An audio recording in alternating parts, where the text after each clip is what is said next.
Good evening. My name is Dr. Jim Tumlin, and I am the president of the Faith and Science Lecture Forum. And on behalf of the Faith and Science Lecture Forum, we'd like to welcome you to tonight's debate. For many of us, the first time that we understood the awesome expanse of the universe, the indescribable power of the sun, or the breathtaking complexity and beauty of a single cell, we were driven by a deep desire to know and to be known by the Creator of all of this splendor. As the Apostle Paul put it, for since the foundation and the creation of the world, his invisible attributes have been known by that which is made, even his Godhead and his eternal power. For many others, however, the universe and all that it contains, while amazing, is the product of mere chance, a random collection of molecules that ultimately does not point toward the hand of a creator, but in fact has no meaning at all. As the famous Harvard paleontologist George Simpson put it, man is the product of a random and purposeless process that never had him in mind. As our knowledge of science has increased over the years, many of us have asked the question, did God create us in all that is seen, in him and through him? Or have we, by an innate fear or a need for significance and purpose, created God? Tonight we're going to address that question, a question that for most of us is most likely the most important question you will ever ask. Does God exist? And to do that in a thoughtful and rigorous manner, the Faith and Science Lecture Forum has invited Mr. William F. Buckley to moderate tonight's debate. Mr. Buckley was born in 1925 in New York City. He is a widely acknowledged author and lecturer. He is the recipient of over 38 honorary degrees from universities across the country, including the Presidential Medal of Honor in 1991. His recent book, Nearer My God, is a brilliant treatise of his own journey toward faith and ultimately underscores his ability to moderate religious lectures. And would you please welcome with me Mr. William F. Buckley.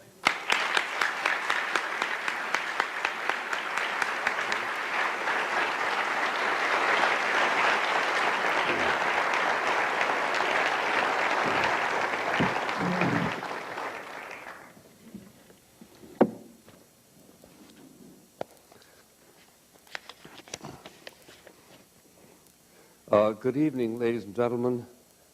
I'm happy to be a witness to the forthcoming exchange.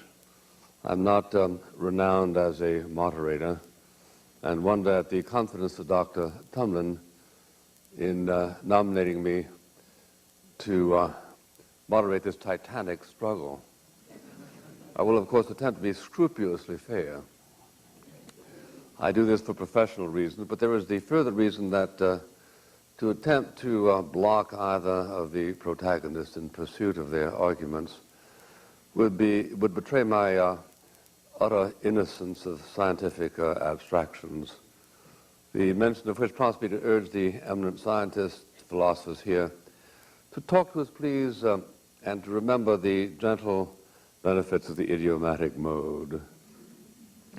We are gathered together tonight in an effort to communicate with one another, and to do this requires that we have a continuing idea of what it is that we're talking about. As you are aware, the argument is over whether the evidence for and against the existence of God ultimately prevails.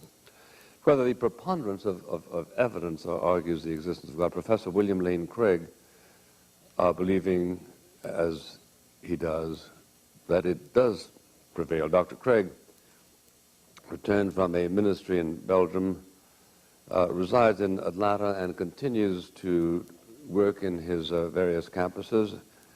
He received his doctorate in philosophy from the University of Birmingham, and a second doctorate in theology from the University of Munich. He has published an astonishing 89 papers in peer-reviewed journals.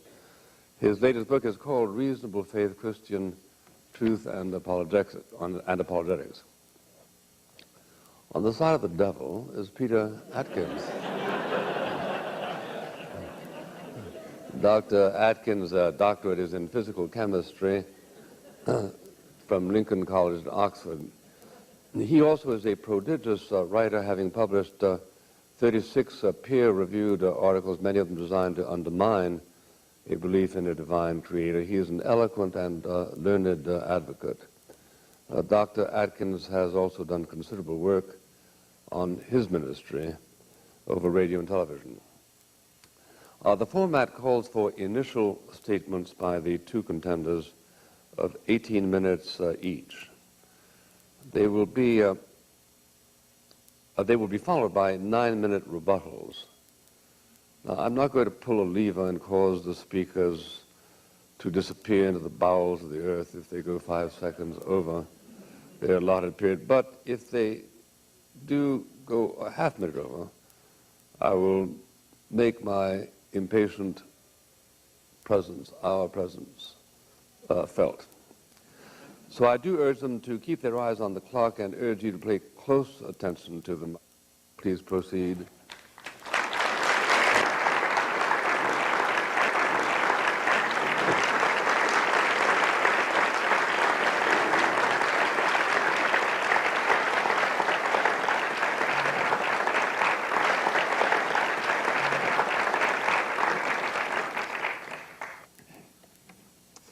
Good evening.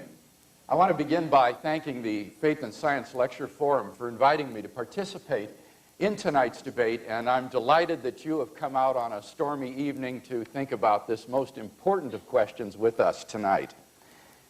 Now, in tonight's debate, we've been asked to address two basic questions. One, what is the evidence for the existence of God? And two, what is the evidence against the existence of God? Now, with respect to that second question, I'll leave it up to Dr. Atkins to present the evidence against God's existence. But notice that atheists have tried for centuries to disprove the existence of God, but no one's ever been able to come up with a successful argument. So rather than attack straw men, I'll just wait to hear Dr. Atkins' answer to the following question. What good evidence is there to think that God does not exist? So let's turn to that first question. What good evidence is there to think that God does exist? I believe that there are many reasons for the existence of God, but due to limits of time, I'm going to restrict myself to sketching briefly 5 reasons why I think God exists. Now, in all of our reasoning, we have to be careful to follow the basic rules of logic, which have governed all valid reasoning since Aristotle. Number one, then, the origin of the universe. Have you ever asked yourself where the universe came from? Why everything exists instead of just nothing? Typically, atheists have said that the universe is just eternal and uncaused. But the astrophysical evidence indicates that the universe began to exist in a great explosion called the Big Bang 15 billion years ago. Most laymen do not appreciate that not only were all matter and energy created in that event, but physical space and time themselves. This is of utmost importance, for it implies, as the Cambridge astronomer Fred Hoyle points out, that the Big Bang theory requires the creation of the universe from nothing. Now, this tends to be very awkward for the atheist. For as Anthony Kenny of Oxford University urges, a proponent of the Big Bang theory, at least if he is an atheist, must believe that the universe came from nothing and by nothing. But surely that doesn't make sense. Out of nothing, nothing comes. So where did the universe come from? Why does the universe exist instead of just nothing? There must have been a cause which brought the universe into being. We can summarize our argument thus far as follows. Premise 1, whatever begins to exist has a cause. 2, the universe began to exist. 3, therefore, the universe has a cause. Now, from the very nature of the case as the cause of space and time, this cause must be an uncaused, changeless, timeless, and immaterial being of unimaginable power which created the universe. It must be timeless and therefore changeless because it created time, because it also created space. It must transcend space as well, and therefore be immaterial, not physical. Moreover, I would argue, it must also be personal. For a changeless, impersonal cause can never exist without its effect.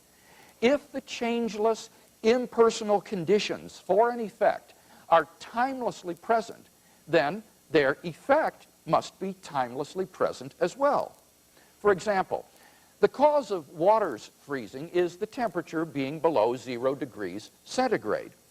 If the temperature were below 0 from eternity, then any water around would be frozen from eternity. It would be impossible for the water to just begin to freeze a finite time ago. The only way for the cause to be timeless and for the effect to begin a finite time ago is for the cause to be a personal agent who freely chooses to create a new effect without any prior determining conditions. For example, a man sitting from eternity could freely will to stand up, and thus you would have a new effect arise from an eternal cause. And thus we are brought not merely to a transcendent cause of the universe, but to its personal creator.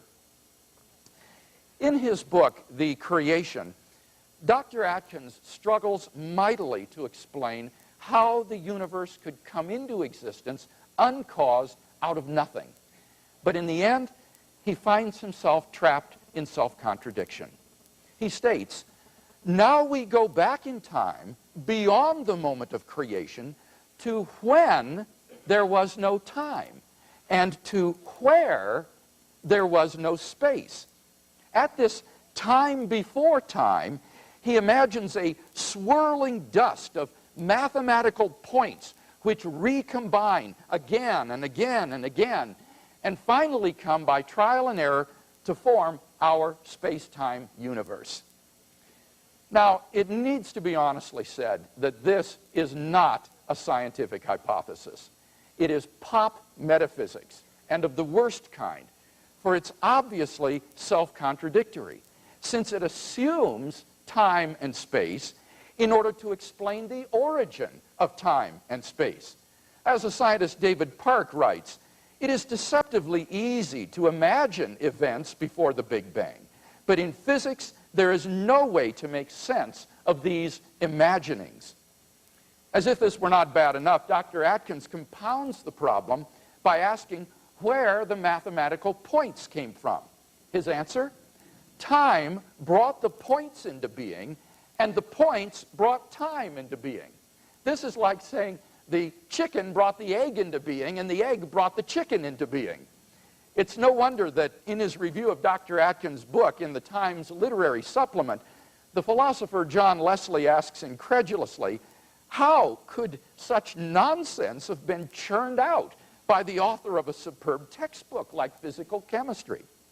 In fact, Dr. Atkins' Oxford University colleague, Keith Ward, in his book, God, Chance, and Necessity, points out no less than 7 such logical fallacies in Dr. Atkins' scenario. Ward concludes that it is, quote, blatantly self-contradictory and so cannot be true. By contrast, the view that Christian theists have always held, that there is a personal creator of the universe, is not only logically consistent, but it also follows logically from the premises that I have laid out. Number 2, the complex order in the universe. During the last 30 years or so, scientists have discovered that the existence of intelligent life depends upon a delicate and complex balance of initial conditions simply given in the Big Bang itself. We now know that life-prohibiting universes are vastly more probable than any life-permitting universe like ours. How much more probable? The answer is that the chances that the universe should be life-permitting are so infinitesimal as to be incalculable and incomprehensible. For example, Stephen Hawking has estimated that if the rate of the universe's expansion had been smaller by even 1 part in 100,000 million, the universe would have recollapsed into a hot fireball. Brandon Carter has calculated that the odds against the initial conditions being suitable for later star formation, without which planets could not exist, is 1 followed by 1,000 billion zeros, at least. P.C.W. Davies estimates that a change in the strength of gravity or of the weak force by only 1 part in 10 to the 100th power would have prevented a life-permitting universe. There are around 50 such quantities and constants present in the Big Bang which must be fine-tuned in this way if the universe is to permit life. So improbability is multiplied by improbability, until our minds are reeling in incomprehensible numbers. There is no physical reason why these constants and quantities possess the values they do. The former agnostic physicist Paul Davies comments, "Through my scientific work, I have come to believe more and more strongly that the physical universe is put together with an ingenuity so astonishing that I cannot accept it merely as a brute fact." Similarly, Fred Hoyle remarks, "A common sense interpretation of the facts suggests that a super intellect has monkeyed with physics." And Robert Jastrow, the head of NASA's Goddard Institute for Space Studies, has called this the most powerful evidence for the existence of God ever to come out of science. We can summarize our reasoning as follows. Premise 1, the fine-tuning of the initial conditions of the universe is due to either natural law, chance, or design. 2, it is not due to either law or chance. 3, therefore, it is due to design. Number 3, objective moral values in the world. If God does not exist, then objective moral values do not exist. Many theists and atheists alike agree on this point. Michael Ruse, a noted agnostic philosopher of science, explains, "The position of the modern evolutionist is that morality is just an aid to survival and reproduction, and any deeper meaning is illusory." Friedrich Nietzsche, the great atheist of the last century who proclaimed the death of God, understood that the death of God meant the destruction of all meaning and value in life. I think that Friedrich Nietzsche was right. But we've got to be very careful here. The question here is not, must we believe in God in order to live moral lives? I'm not claiming that we must. Nor is the question, can we recognize objective moral values without believing in God? I think that we certainly can. Rather, the question is, if God does not exist, do objective moral values exist? Like Nietzsche and Ruse, I just don't see any reason to think that in the absence of God, the morality evolved by Homo sapiens is objective. And here Dr. Atkins would agree with me.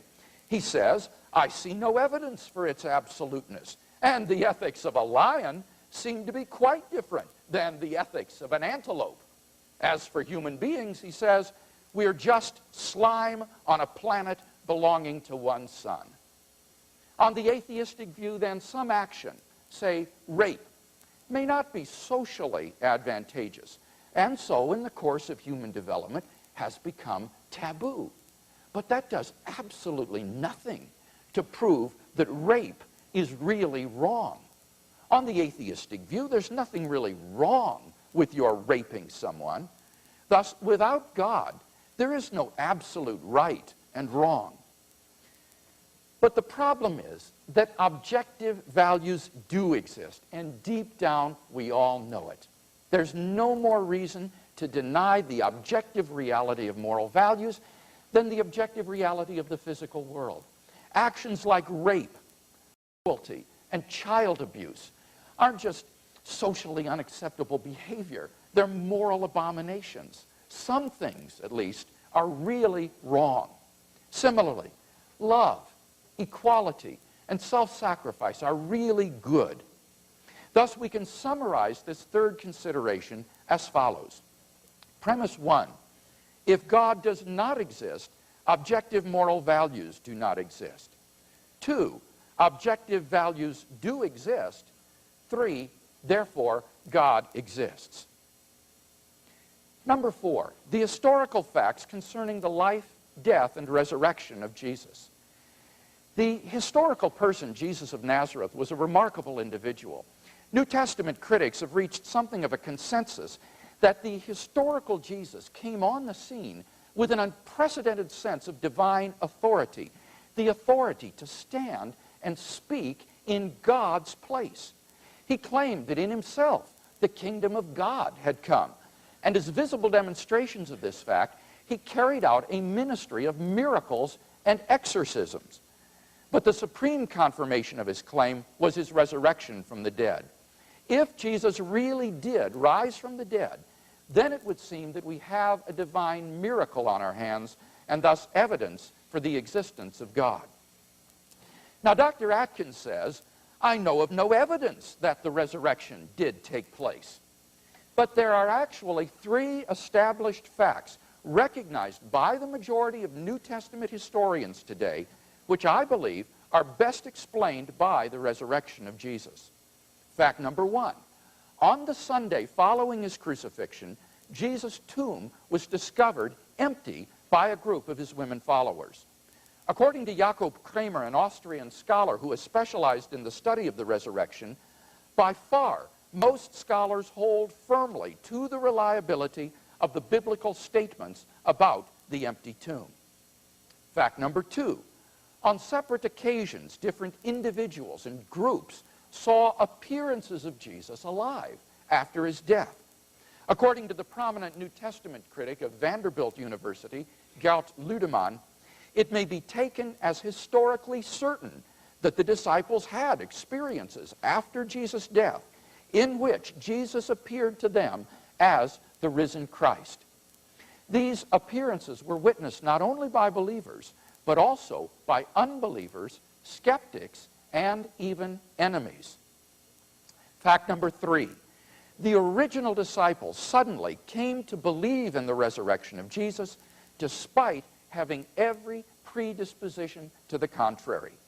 Luke Johnson, a New Testament scholar at Emory University, says, some sort of powerful, transformative experience is required to generate the sort of movement earliest Christianity was. N.T. Wright, an eminent British scholar, concludes, that is why, as an historian, I cannot explain the rise of early Christianity unless Jesus rose again, leaving an empty tomb behind him. There is no plausible naturalistic explanation of these 3 facts. Therefore, it seems to me the Christian is amply justified in believing that Jesus rose from the dead and was who he claimed to be. But that entails that God exists. Finally, number 5, the immediate experience of God. This isn't really an argument for God's existence. Rather, it's the claim that you can know that God exists wholly apart from arguments simply by immediately experiencing him. This was the way people in the Bible knew God. As Professor John Hick explains, to them, God was not an idea adopted by the mind, but an experiential reality which gave significance to their lives. Now, if this is so, then there's a danger that proofs for God could actually distract your attention from God himself. If you're sincerely seeking God, then God will make his existence evident to you. The Bible promises, draw near to God, and he will draw near to you. We mustn't so concentrate on the external proofs that we fail to hear the inner voice of God speaking to our own hearts.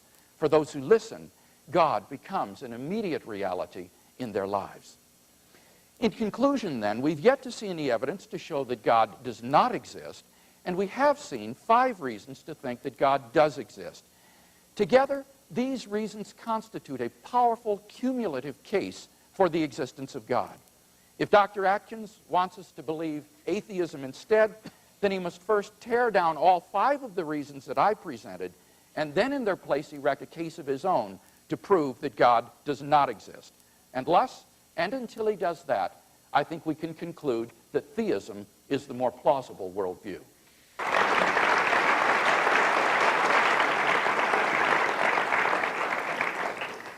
Dr. Atkins.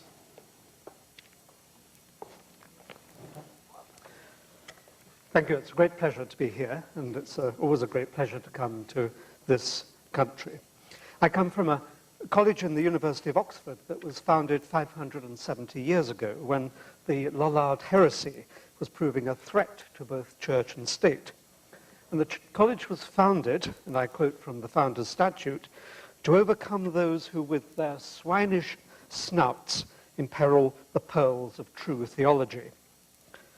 I regret to say that my own swinish snout has not been overcome, and I intend to imperil what purport to be the pearls that will be cast about this evening.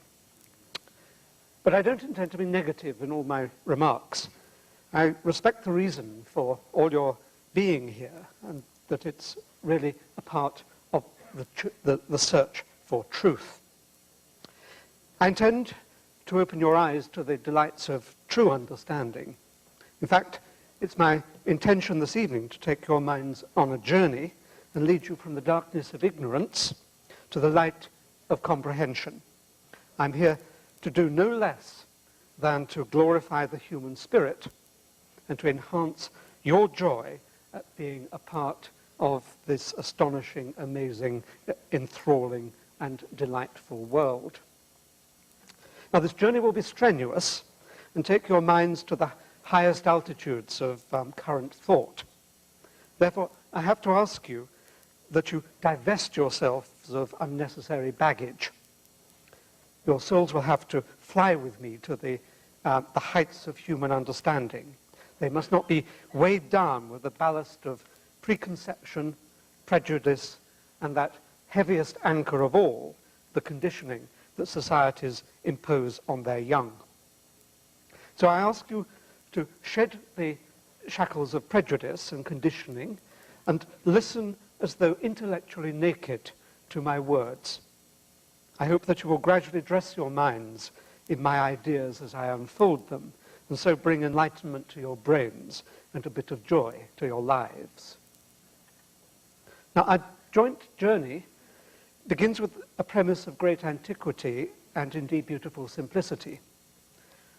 That if a simple explanation of an event or a phenomenon is fully adequate, then a more elaborate one is not warranted.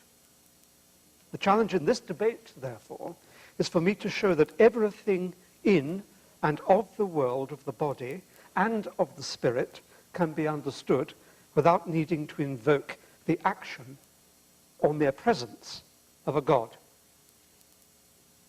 Now, I have to stress that whereas the assertion of God as an explanation of anything has an air of sublime simplicity, that simplicity is an illusion. An omniscient and omnipotent being that can create a universe, some say maintain that universe, that can intrude into the universe to achieve miracles and resurrections, is no simple entity. A God is the apotheosis of complexity, not the apotheosis of simplicity. And the invocation of a God as an explanation of anything, even the warm sentimental feelings that are said to suffuse us in the presence of the Almighty, is in fact the apotheosis of laziness. It's well suited to armchair brains who prefer to indulge in adipose arguments. You're not here, I trust, because you're one of those. Now, the invocation of God as an explanation of anything is an admission of defeat and of ignorance, disguised as a pretense of understanding. I've set myself a challenge to show that everything in and of the world of the body and of the spirit can be understood without needing to invoke a God.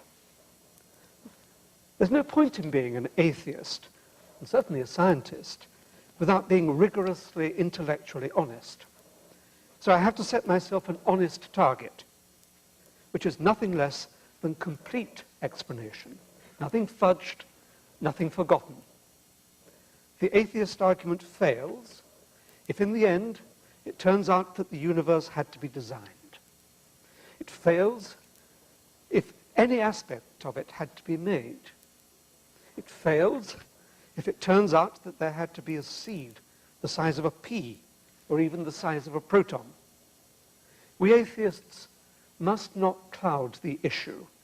That's for the religious who do it so admirably and on such a cosmic scale. The atheist argument fails if it turns out that there is a purpose for the world. The atheist argument fails if it turns out that there is an afterlife, that miracles occur, or that a God is necessary to maintain the workings of physical law.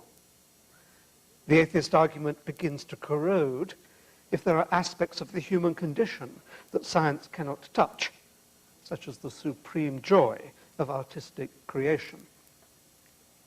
That, then, is the challenge. Nothing less than complete explanation. Therefore, inevitably, I have to disappoint you. Science cannot yet explain everything. It cannot yet tell us what went on at the event we call the creation. It cannot yet provide a theory or even a simulation of consciousness. It would be quite wrong of me to pretend that it could.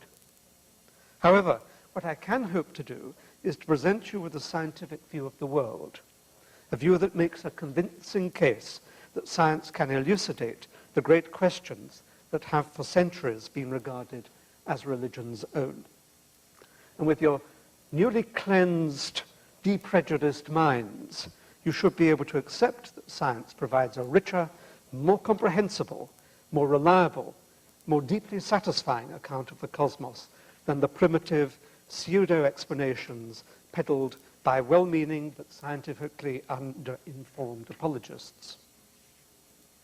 I'll deal with the most difficult problem first, creation ex nihilo. The adipose argument is that God did it.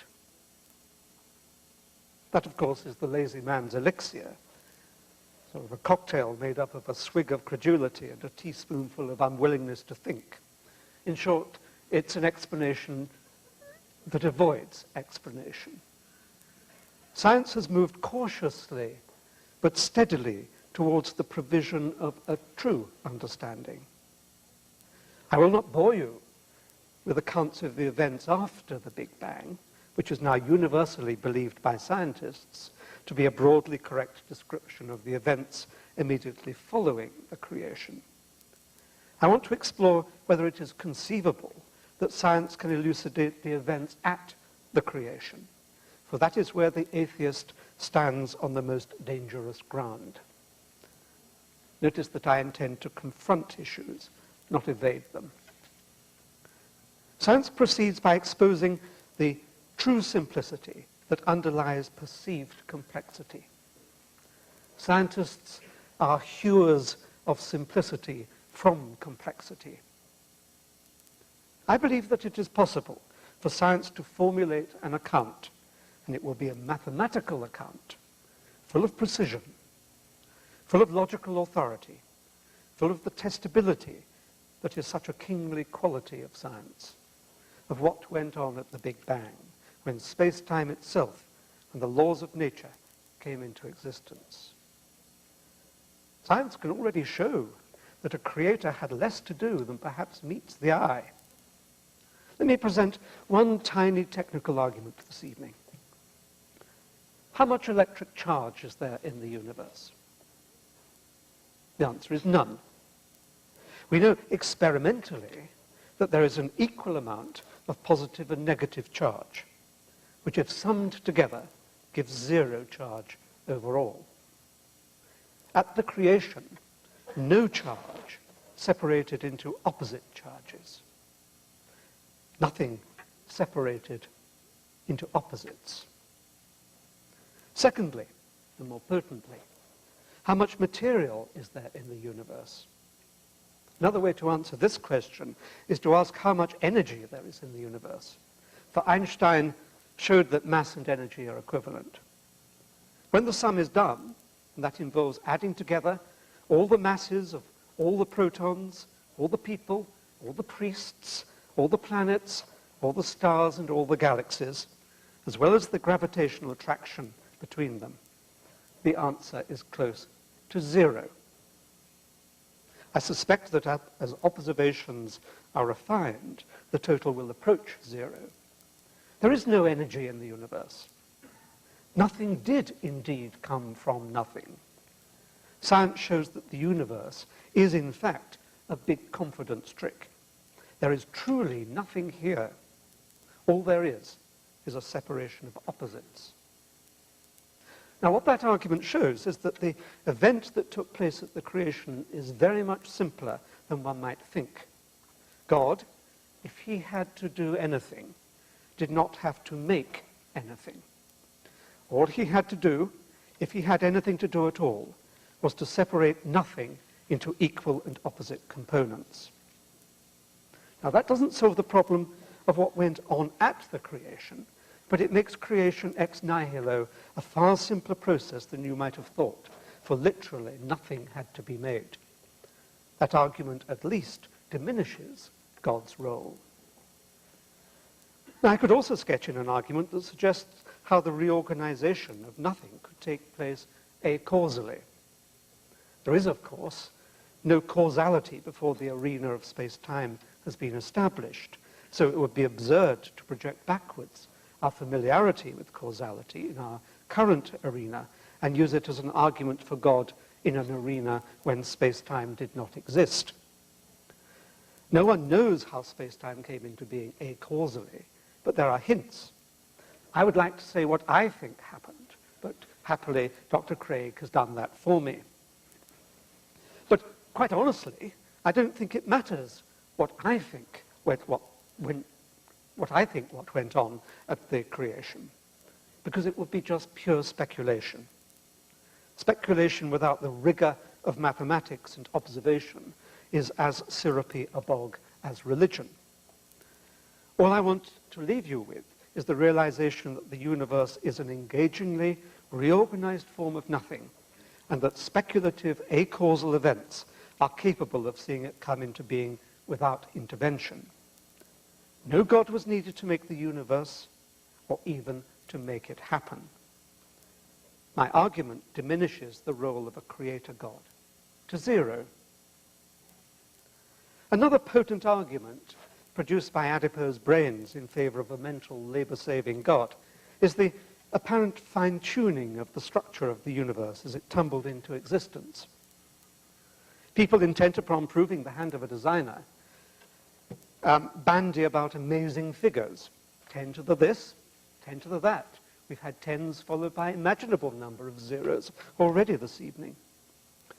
All such calculations are sort of hocus pocus and bunkum. There is no a priori way of calculating the probability of the existence of the universe. However, I do have to admit that it gives the impression of being well designed. Had I a lazy brain, I would lie back and leave it at that, and accept that design implied designer, and hence a God in one of his disguises. But not having a lazy brain, I look for a simpler explanation. Several spring to mind. One possibility is that by chance the universe tumbled into being with this particular mix of fundamental constants. There's no way of calculating the probability of that, but it would, I concede, be exceedingly remote. Nevertheless, if something can happen, it could happen. Someone wins the lottery. The second possibility is that a universe can come into existence only with a particular mix of fundamental constants, Other universes, some with pi equals 42, others with bright pink electrons weighing a ton, might bubble into incipient existence but collapse again through want of stability or in some way being logically self-inconsistent. A third possibility is that there are trillions and trillions of universes, with trillions more popping up into existence as I speak. Now, I must emphasize that I most definitely do not have in mind the profligate many worlds interpretation of quantum mechanics, which I find personally distasteful. I mean real, actual universes defining their own space-time and with a unique mix of fundamental constants. Some have pi equals 3.15, others have pi equals 3.16, ours happen to have pi equals 3.14, and bingo, it permits the emergence of life. Now, there would be some who say that a trillion universes is more demanding than a single universe with its one creator. That's logical nonsense. An unstructured, unmade, totally chaotic emergence of random universes without a God is a far, far less complex happening than a single, awesomely well-defined universe with an omnipotent creator. One is random, the other structured. Unless you can show explicitly that this random chance event cannot account for all there is, you have no right to resort to the extraordinarily complex proposition that there is a God who did it. Let me turn briefly to the purpose of the universe, which some aver exists and which, they assert, gives credence to an almighty God. It's so important to distinguish real questions that, when answered, illuminate the deep structure of the world from invented questions that elucidate only the psychology of the individual or the society that poses them. Many religious questions are of the second kind. They are windows onto the psyche of the soul, not windows onto the heart of matter.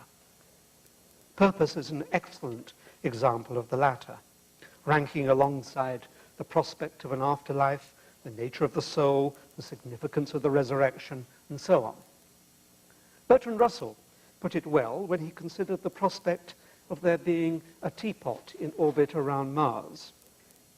If enough people start convincing themselves that there is a teapot in orbit around Mars, then it soon becomes an object of scholarly debate, and extraordinarily difficult to disprove by logic, or more reliably by experiment. Cosmic purpose is a cosmic teapot. There is not one jot of evidence for cosmic purpose.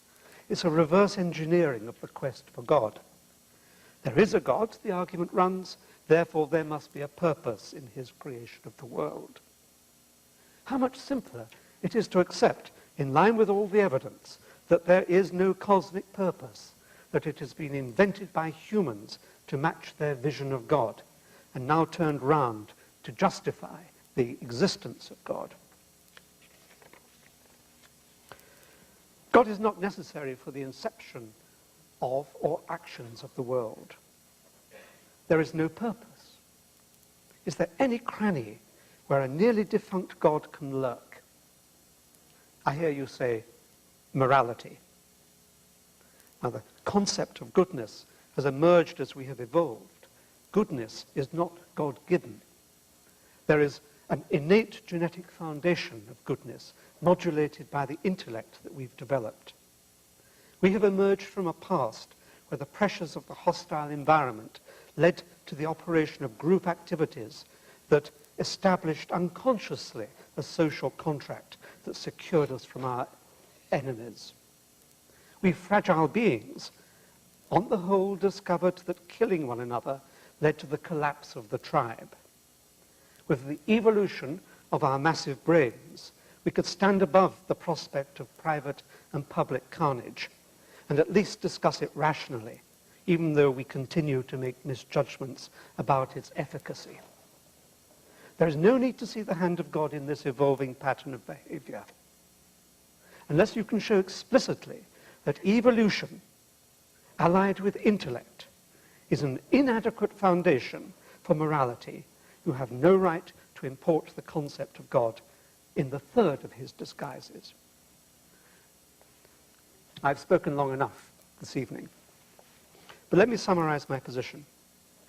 I cannot prove that there is not a God. The perception of God overwhelms any rational argument, for an omnipotent entity is the ultimate chameleon. However, I have tried to argue that the common purportedly rational reasons for believing in God are vacuous, for all the actions that God has been thought necessary for can be achieved without any intrusion into natural order. I ask you to discard your prejudices. Civilization and science have led you on a journey from bewilderment to maturity. It's time to respect the nobility of the human spirit, the awesome power of human comprehension, as expressed in that apotheosis of the Renaissance science.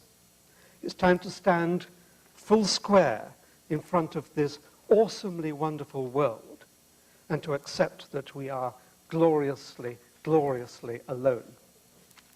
Thank you.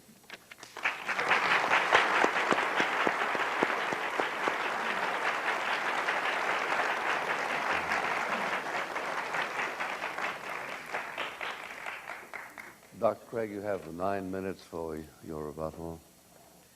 You remember I said in my first speech that Dr. Atkins needed to give us some evidence against the existence of God.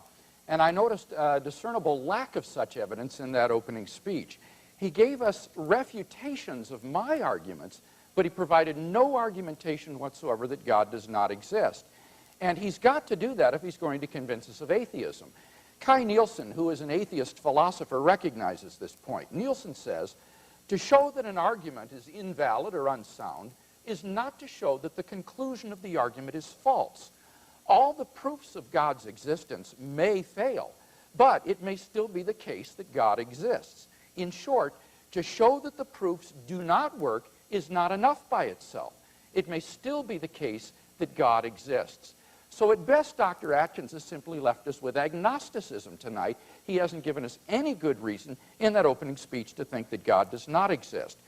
Now, he did make a couple of general comments about the nature of explanation. He said that we should prefer simpler explanations to more elaborate ones, and I would agree, all things being equal, that's true. And I would say that theism is a simple explanation in that it provides a unifying view of the world that explains a vast range of data, scientific, historical, ethical, and personal. He says, but it's just intellectual laziness to conclude to the existence of God, to say that God is the reason or the explanation for something. But notice that many of the arguments that I gave tonight were deductive arguments. That is to say, if the premises are true, then the conclusion logically follows. Whether you like it or not, whether you regard it as explanatory or not, is irrelevant. In a deductive argument, as long as the premises are true and the logic is valid, the conclusion is inescapable. And therefore, he's simply got to dispute my premises. It's not enough to simply say that God is not a good explanation. So let's look then specifically at the case that I laid out for the existence of God. First, my argument from the origin of the universe. Notice that he actually agrees with my two premises, that whatever begins to exist has a cause, and secondly, that the universe began to exist. Why then does he conclude that the universe does not have a cause? Well, did you catch how radical his view is? Because he doesn't really believe the universe exists. On Dr. Atkins' view, nothing exists. So it's not that something came out of nothing. He literally believes nothing exists. As he writes in his article, we, like mathematics, are elegant, self-consistent reorganizations of nothing. Now, let me make three responses to this. First of all, it's a total misunderstanding to say that because the negative energy balances out the positive energy, that therefore there is nothing. That's as illogical as saying that because I have a certain amount of debts and I have a certain amount of money, that therefore I have zero money. It's just illogical. Even if on balance it balances out to nothing, there's still negative energy and positive energy. It doesn't mean that nothing exists. Secondly, I would point out that you still need a productive cause for the universe, even if it's the case that you don't need a material cause for the universe. Christopher Isham, who is the leading quantum cosmologist of Great Britain, points out in his article, Cosmos and Creation, there is still a need for ontic seeding to produce the energy, even if on balance it is not. So you still need to have an ontic seed, a beginning, a cause, to bring the positive and negative energy into being, even if on balance it's not. But finally, as I say, his solution, I think, is simply absurd. His solution is that nothing exists. And that's simply absurd. I at least exist. As Descartes said, even when I doubt that I exist, who is there to do the doubting? I doubt, therefore I am. There must be something that exists. So I hope you understand how radical this alternative is. If honestly, the alternative to belief in the existence of God is to say that nothing is real, nothing exists, then I say let those who decry the irrationality of belief in God be henceforth forever silent, because nothing could be more irrational or implausible than that. Now, what about my second argument from the complex order in the universe? Here he raised three questions. First, he says, there are problems of probability here. In a lottery, any person's winning is improbable, but somebody has to win. The analogy is a bad one. It's not the improbability of just any universe existing. That's right, any universe is equally improbable. It is the specified improbability of a life-permitting universe existing. The analogy would be a lottery in which there's a billion black balls and one white ball, and you have to reach in and pick out a ball. Now, any single ball you pick is equally improbable, but it is overwhelmingly more probable that whichever ball you pick, it will be black rather than white. In the same way, given the fine-tuning of the initial conditions of the universe, it is vastly more probable that the universe should be life-prohibiting. What is his explanation for the life-permitting universe that exists? Well, he gives two speculations. First, he says, maybe there is only one physically possible universe. It has to be this way. I think that sort of a theory of everything is simply not a credible alternative. P.C.W. Davies says, and I quote, there is absolutely no evidence in favor of it. Even if the laws of physics were unique, it doesn't follow that the physical universe itself is unique. The laws must be augmented by cosmic initial conditions. It seems then that the physical universe does not have to be the way it is. It could have been otherwise. So we have to have an explanation for why we are balanced on this knife's edge that permits our own existence. Secondly, though, he says you could have many parallel universes. Let me just make 3 points about this. First, this is a metaphysical hypothesis, not a scientific one. And as such, it's no better than a divine designer. In fact, Occam's razor would say that a divine designer is simpler, because instead of positing an infinite number of randomly ordered parallel worlds, you posit one single designer, and that is a simpler hypothesis, and therefore to be preferred. Secondly, there is no known way for such a collection of parallel universes to be formed. We've already seen that Dr. Atkins' scenario of universes tumbling into being from prior mathematical points is self-contradictory. Third, the mechanisms that have been suggested for forming parallel universes still require fine-tuning in order to get the mechanism generated for making these parallel worlds, so that fine-tuning isn't escaped. Finally, there is no independent evidence for parallel universes, but there is for God, such as the moral argument. So let's turn to that moral argument then. Notice that he admits that without God there are no objective moral values. He writes in one of his works, science shows us that there can be no moral distinction between an administered poison and one that the body itself has slowly generated. Do you understand what he's saying? There's no moral distinction between poisoning someone deliberately and that person dying of natural causes. Now, I hope that Dr. Atkins and his wife are happily married, because if she believes that, then if I were he, I'd start eating in restaurants. I think that on a serious note, it's evident that there is a moral distinction between deliberate murder and just dying a natural death.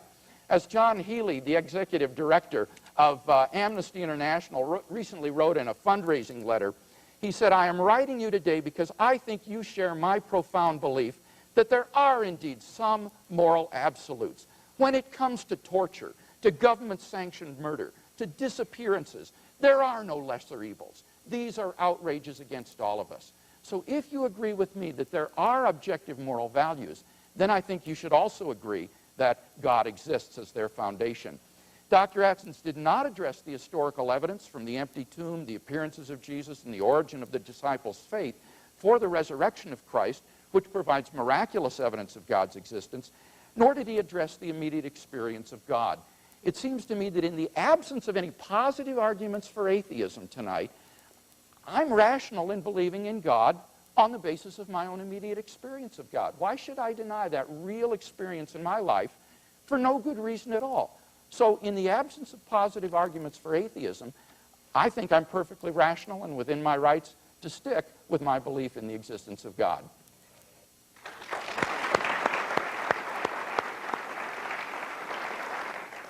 Dr. Atkins.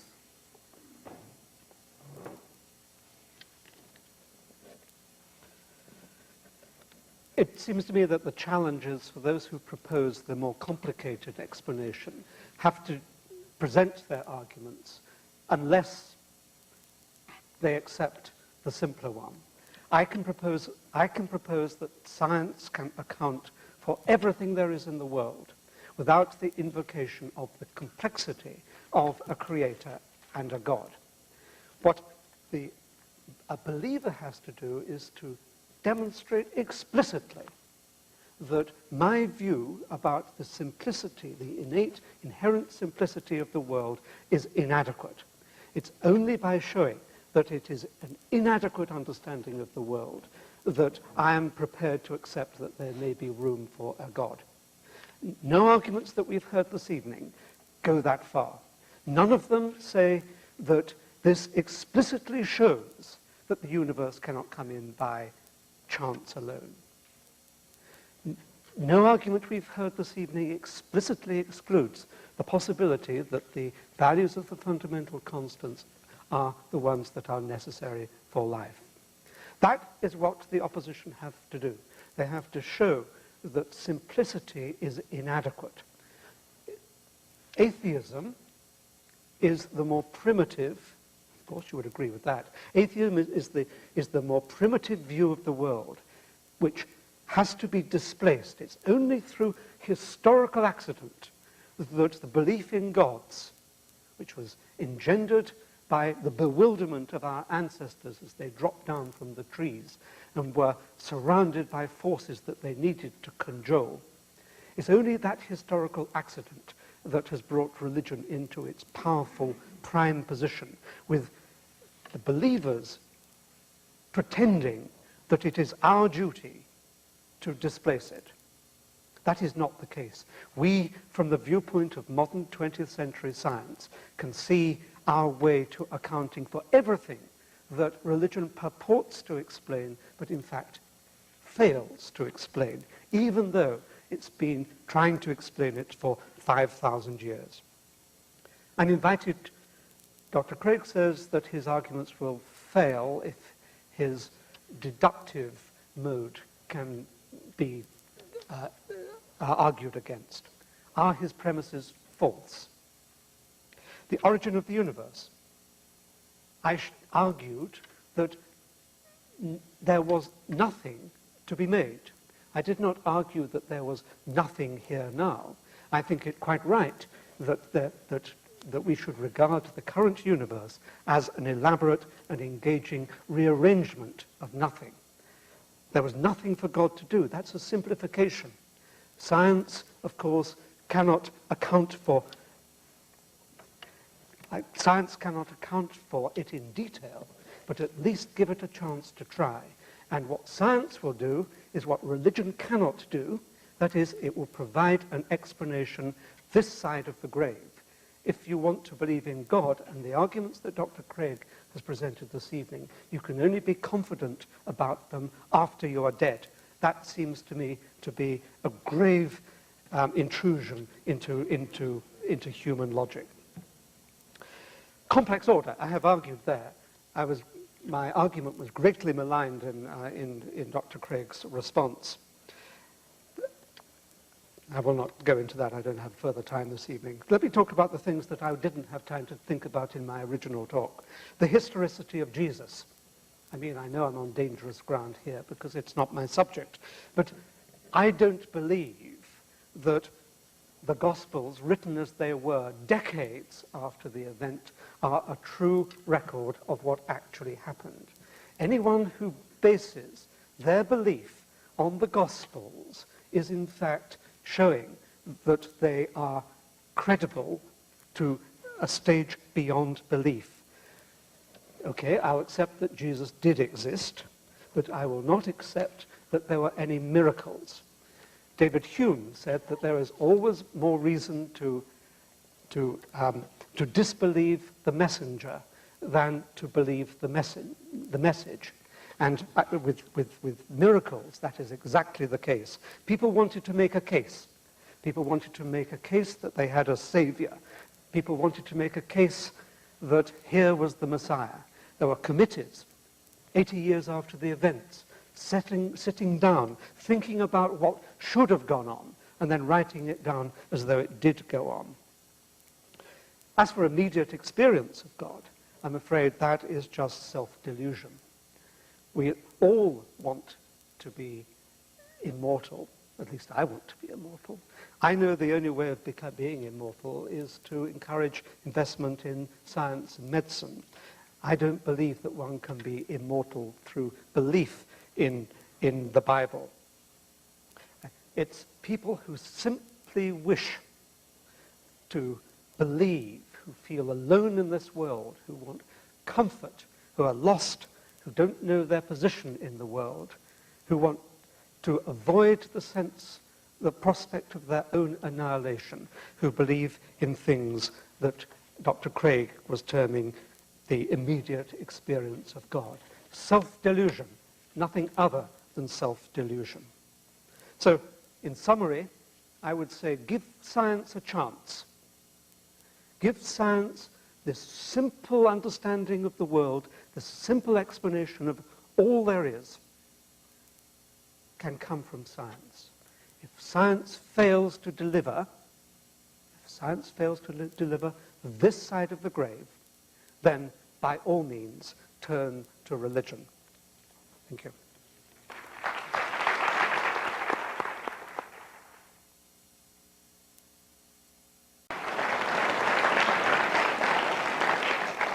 I think it'll be worth our while to spend a little while on the question of agnosticism. That was raised by Dr. Craig.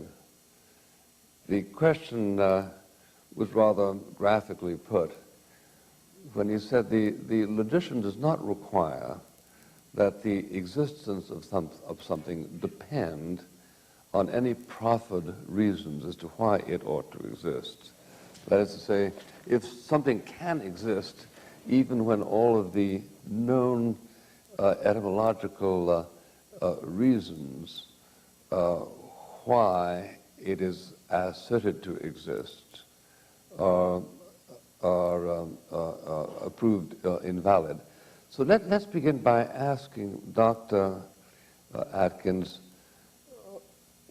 why there is that sense of certitude in his arguments. One can understand why the Christian engages in certitude. You believe or you do not believe. But if you believe that God does not figure in the creation of the universe, why must you assert that when it seems to be so much more persuasive to say there is no reason to believe in God? I, under the circumstances, decline to clutch in with a believer. However, I acknowledge that the question is simply not closed whether one such exists.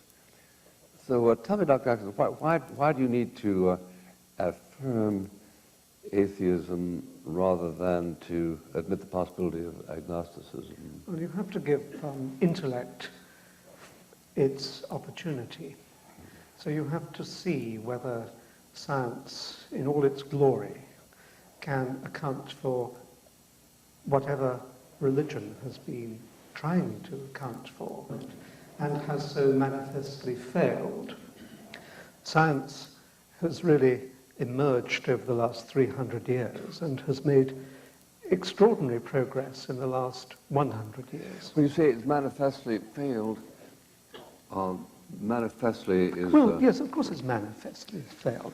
It says that there is an incomprehensible creator who made the world for reasons that we will never fathom, did it in a way that we will never know. That is nothing like an explanation. An explanation should be something that we, humans, with our extraordinarily powerful minds, can comprehend. To say that you will never comprehend this explanation annihilates the fact that it is an explanation. No, because as I understand, well, I'll let Dr. Craig speak for himself, the fact that the fact that we will never know does not mean that that which is not known can't in fact exist. Exactly. Say that I mean, better. it just leaves you with agnosticism. That's no proof that there is no such being. Okay, but I think you can prove that there is no God. I mean, it's not a Okay, well, what are your arguments for it's not a mathematical proof. I would not. You cannot possibly give a mathematical proof. Well, give of any the kind of existence argument. Okay, here's an any kind of argument. Everything that religion claims a God can do can be accounted for by science. So that's, if you like, the one branch of the argument. So that there's no need, there's no necessity for a God, because science can account for everything. On the other side of the argument is the reasons why people do believe in God. One can understand why people believe in God. It's a sense of being alone. It's a sense of bewilderment. It's a sense of wishing for power over other people. It's the worst of the reasons. It's simply a sense of bewilderment. It's a sense of being alone. And you would know these feelings far better than I, because you obviously believe in them. But there's taken together with a reason why people believe, desperate to believe, together with the fact that you don't need actually a God, in a sense amounts to an argument against the existence of God. Well, I guess I don't see that. I mean, why doesn't that commit the genetic fallacy of trying to say that by explaining how a belief originates, you thereby show the belief to be false? Even if it were true that belief in the existence of God were the product of fear and anxiety and so forth, which I don't for a minute admit, but even if it were, that's simply a genetic fallacy to say that because that's the way the belief originates, that therefore the belief is false. But that's only one half of the argument. I'm not saying that that alone is adequate, and I'm not saying that the fact that science can account for everything alone is also adequate. But taken together, the fact that science is omnipotent, and the fact that I can understand why people like you desperately want to believe in God, that is an argument against the existence of God. But two fallacious arguments put together don't make a sound argument, right? They are, but two legs are support. Yes, but the legs have to be sound. I mean, But these are sound. I mean, I'm arguing both the sufficiency and the necessity. The first argument only, if granted, which I don't grant the premises, but the first argument would only prove that it's not necessary to believe in God in order to explain certain things. That doesn't prove God doesn't exist. The second argument commits a genetic fallacy of saying that because you can explain how people come to believe in God, that therefore God doesn't exist. Neither of those warrant the conclusion, therefore God doesn't exist. No, I did not say that it was going to be a mathematical proof. No, but I mean, I it has am, to be valid. it is valid in the sense that there is no need for a God. I mean, everything in the world can be understood without needing to invoke a God. You have to accept that that is one possible view to take about the world. Sure, that's possible. Okay. But do you deny that science cannot account for everything? yes, I do deny that science So what can. can't it account for? Well, had you brought that up in the debate, I had a number of examples that I was going to give. I think there are a good number of things that cannot be scientifically proven, but that we're all rational to accept. Let me list 5. Logical and mathematical truths cannot be proven by science. Science presupposes logic and math, so that to try to prove them by science would be arguing in a circle. Metaphysical truths, like there are other minds other than my own, or that the external world is real, or that the past was not created 5 minutes ago with an appearance of age, are rational beliefs that cannot be scientifically proven. Ethical beliefs about statements of value are not accessible by the scientific method. You can't show by science whether the Nazi scientists in the camps did anything evil as opposed to the scientists in Western democracies. Aesthetic judgments, number 4, cannot be accessed by the scientific method because the beautiful, like the good, cannot be scientifically proven. And finally, most remarkably, would be science itself. Science cannot be justified by the scientific method. Science is permeated with unprovable assumptions. For example, in the special theory of relativity, the whole theory hinges on the assumption that the speed of light is constant in a one-way direction between any 2 points A and B. But that strictly cannot be proven. We simply have to assume that in order to hold to the theory. But you're missing the whole... So put that in your pipe and smoke it. Yeah, all right. Okay.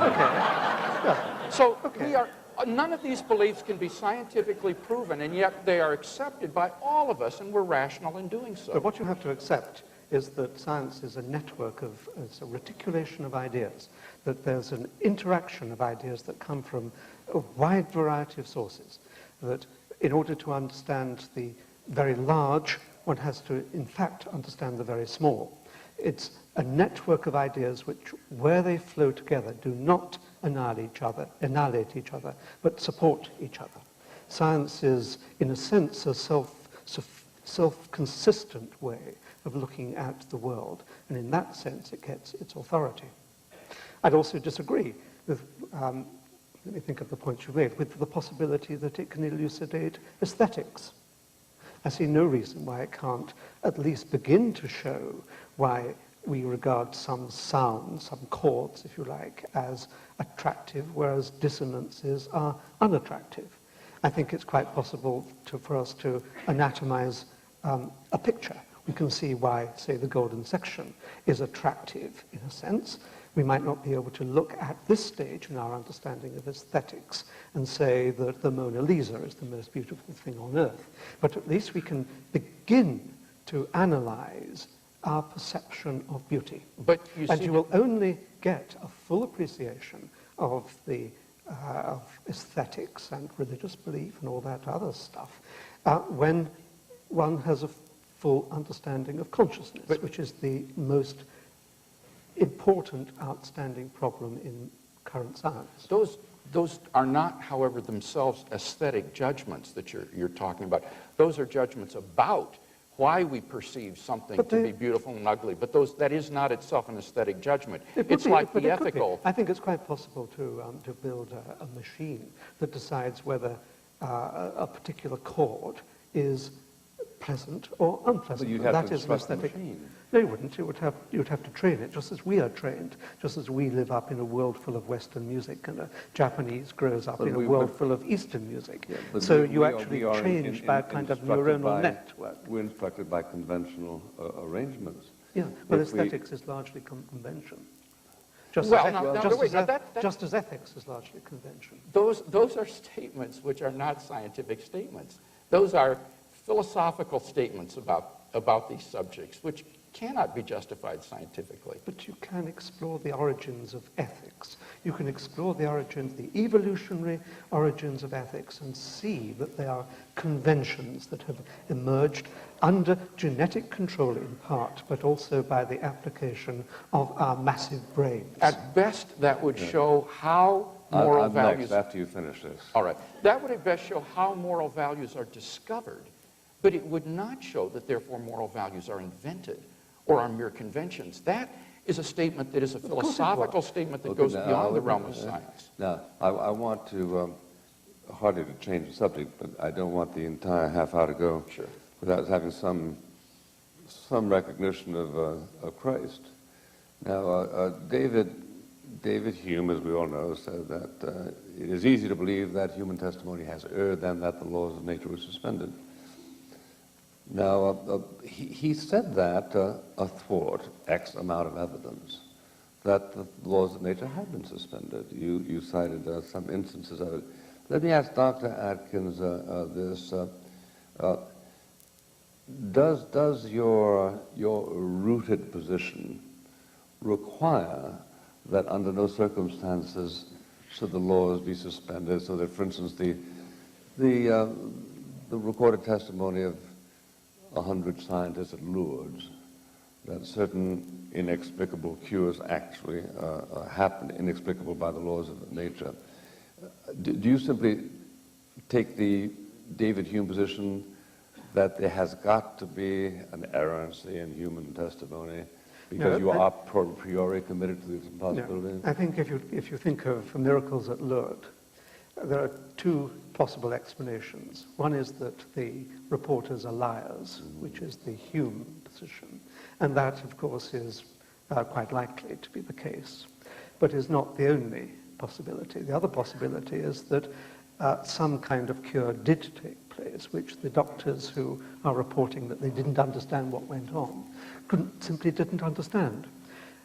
I believe that anything that has been reported reliably, anything, can be interpreted scientifically within the framework of modern science. Now, Dr. Craig,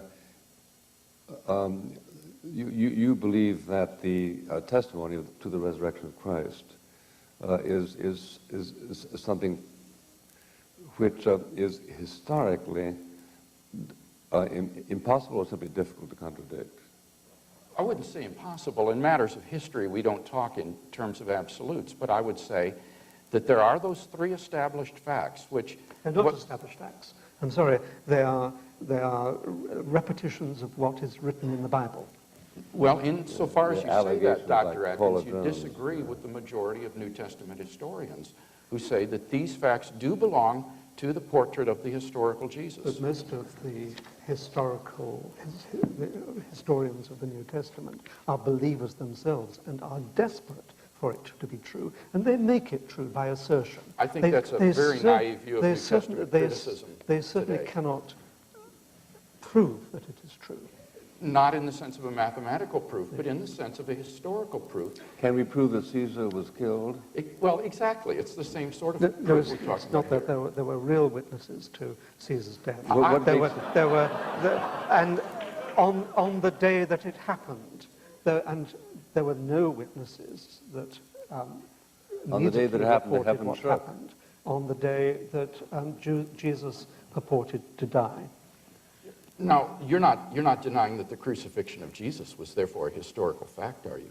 It's quite likely he was crucified, at least someone was. Yes, okay. And now, was he then buried by Joseph of Arimathea, as the Gospels report? Well, that's what they wrote 80 years later, but I can't remember Not 80 who years. buried my mother. Aha. Well, maybe it was no reason to memorialize that burial. I think it's important to understand that the New Testament critics who look at the New Testament are not, as you say, these biased believers desperate to believe in this. German New Testament criticism, which I have done my doctoral work in, is enormously skeptical and enormously influenced by the same anti-miraculous presuppositions that you evinced. And yet, the majority of critics today have found themselves driven to accept the facts of the empty tomb, the appearances of Jesus. And the appearances of, there were 87,000 appearances of Elvis last year, weren't there? I don't think that... Princess Di, I mean, yes. Princess Diana is going to be the next person to be No, wait, but now are you admitting, though, now that they did have these experiences of appearances, but that they were hallucinations? I can believe that there are two possibilities. One is that they were hallucinations, that they really so missed their leader that they were desperate to see him, and they just invented this sighting. The other is that it's just a straightforward lie. You know of 12 people who are prepared to commit their lives to the apparition of Elvis, even to the point of suffering suffering hideous deaths?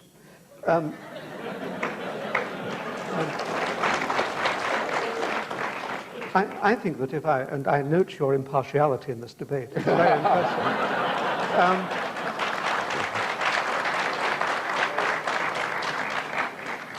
Well, I think that if I took 12 simple fishermen wandering around the banks of Galilee, I think that they would look for something that they could devote their lives to. These were simple like folk. Paul. He wasn't one of the 12. But, well, okay, let me pick on you. That's now, better. About Dr. time, Craig, too. With a real Craig, question, too. Why, if everything you say is correct, doesn't the implicit logic of what you say totally command the academic community? Why is there so much skepticism if what you say is, to use his word, so manifestly correct? Well, I never said it was manifestly correct. I think you can argue about any of these points, but I think that on balance, the premises are more plausible than their negations. Take the first argument that I gave. Whatever begins to exist has a cause. The universe began to exist, therefore the universe has a cause. It seems to me that only a presuppositional antipathy toward theism would cause someone to reject those premises. Well, this strikes you as extremely clear. Why doesn't it strike other people as extremely Well, as clear? I say, I think some folks have an antipathy toward Like his? theism, like Dr. Atkins. I mean, it's so evident that he's got his mind made up when he said, what are the possibilities for explaining these resurrection appearances? The possibilities were lying or hallucinating. There wasn't even a possibility that they were telling the truth, that God really had done this. In other words, it's ruled out in advance. Well, I think it's so unlikely that anything like that could happen that you have to look at the simpler explanations first. Go for the simpler explanation. Only if the simpler explanation fails and is explicitly shown to fail, go to the more complicated one. I agree. I agree entirely with that. And the breakdown of the laws of nature by the intrusion of the finger of God is not a simple way of proceeding. That you're misusing the criterion of simplicity. That's not what simplicity means. It means don't multiply causes beyond necessity. And in this case, the hypothesis that these men were lying or were hallucinating is simply implausible, given their willingness to die for their beliefs, which shows sincerity, and given the un-Jewish nature of the belief that they came to hold, which couldn't have been the product of their own imaginations. People go for a living death by throwing themselves into nunneries and into monasteries. But they believe that it's true. They believe it's true, but All they're right. wasting their lives because of it. But the point is that they really sincerely believe it. They're not lying. And that was the point that was being made here before. So these 12 fishermen also believed it. Okay, so you're willing to admit they weren't lying. I can accept that if it is true, then it is possible that they were not lying. Okay, so then But these were simple-minded people. And they were surrounded by miraculous events said to be going on. Maybe they just wanted to join in for the notoriety of being involved in amazing events. But there were people who were bored. You think that there wasn't much to do in Palestine at the time. So they invented the resurrection of Jesus and endangered their lives because they were bored? Well, no, a committee invented it 70, 80 years after the event. Well, that's impossible because we have information from Paul's letters that date within 5 years after the crucifixion of this belief in 1 Corinthians 15:3. So it's impossible to talk about 70 years later. This belief flourished within But you a few don't deny years. that the Gospels were tampered with. I do deny that, of course. We have the Gospels. I took Greek so that I could read them in the original texts. And the original text is reconstructed to within 99%. Indeed. What was the word you used? The original text. They were reconstructed. Yes, They're not textual reliable. criticism. No, are you suggesting that the text of the New Testament that we have today, it does not faithfully represent the Greek text as it was originally written? I'm claiming that the Gospels are not a correct representation of what happened 70 or 80 years before they were written. 70 or 80 years before they were written. When was the first Gospel written? generally it would be said around AD 70, I think Indeed, earlier. that's what I mean, 70 or 80 Okay, years. but that would be after the birth of Christ. Jesus died in AD 30. We only have 5 minutes, Okay. which is all the time we can give to the New Testament.